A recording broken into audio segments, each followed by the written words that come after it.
নমস্কার বন্ধুরা, Molly's kitchen থেকে সবাইকে স্বাগত। সবাইকে জানাই শুভ দুপুর। আজকে যে রেসিপিটা বানাতে চলেছি সেটি হলো পেঁপে দিয়ে পুঁই শাকের চচ্চড়ি।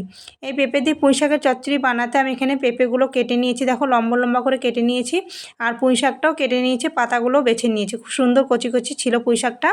এবার আমি খুব সুন্দর করে ধুয়ে নিয়েছি। তারপরে দিয়ে দিলাম কড়াইতে সর্ষের তেল। তেলটা গরম হলে দিয়ে দিলাম কাঁচা লঙ্কা আর কালো জিরে ফোড়নে। তারপরে দিয়ে দিলাম কেটে রাখা পেঁপেগুলো। এখানে কিন্তু শুধু পেঁপে আর পুঁই ডাঁটা দিয়েই বানাবো, এখানে কোনো সবজি দেবো না। আপনারা চাইলে সবজিও দিতে পারেন, আলু পটল বেগুন এগুলো দিতে পারেন, ভালো লাগে।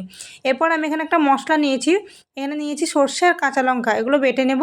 এদিকে পেঁপেটা বেশ ভাজা ভাজা হয়ে গেছে। তারপরে দিয়ে দিলাম কেটে রাখা শাকগুলো, পুঁই শাকগুলো দিয়ে আমি আবারও কিছুক্ষণ নেড়ে চেড়ে নেব। তারপরে দিয়ে দেবো বেটে রাখা মশলাটা। পুঁই শাকটা কিন্তু খুব একটা বেশি ভাজা যাবে না, ভাজলে কিন্তু সেদ্ধ হতে চাইবে না, সেই জন্য। আর পুঁই শাকটা এতটাই কচি ছিল যে চট করে সেদ্ধ হয়ে গেছে, খুব সুন্দর লাগছিল খেতে। এই যে সর্ষে বাটাটা এবার দিয়ে দেবো। তারপরে দেবো স্বাদ মতো লবণ আর হলুদ, এগুলো দিয়ে খুব সুন্দর করে ঢেকে রেখে রান্নাটা করব। এই রান্নাটায় কিন্তু একটুও জল দেবো না, যে পুঁই শাকের যে জলটা আছে, পুঁই শাক থেকে যে জলটা বেরোচ্ছে সেই জলটা দিয়ে কিন্তু সেদ্ধ হয়ে যাবে সবজিগুলো।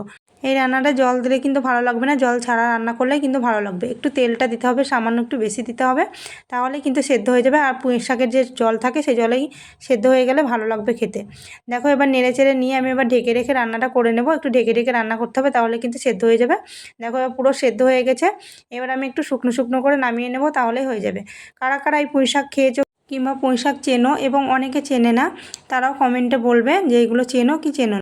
আর এগুলোকে আমরা পুঁই শাকই বলি, আর তোমরা কী নামে চেনো সেটাও অবশ্য বলবে, অনেকে অনেক রকমের নাম জানে সেজন্য। দেখো এবার আমার রান্নাটা পুরো কমপ্লিট হয়ে গেছে, এবার নামিয়ে নেব। আশা করি ভিডিওটা ভালো লেগেছে, ভালো লাগলে লাইক কমেন্ট শেয়ার। যারা ফেসবুক থেকে দেখছো পেজটা ফলো করে দিও, যারা ইউটিউব থেকে দেখছো চ্যানেলটি সাবস্ক্রাইব করে দিও, এই অনুরোধ রইল।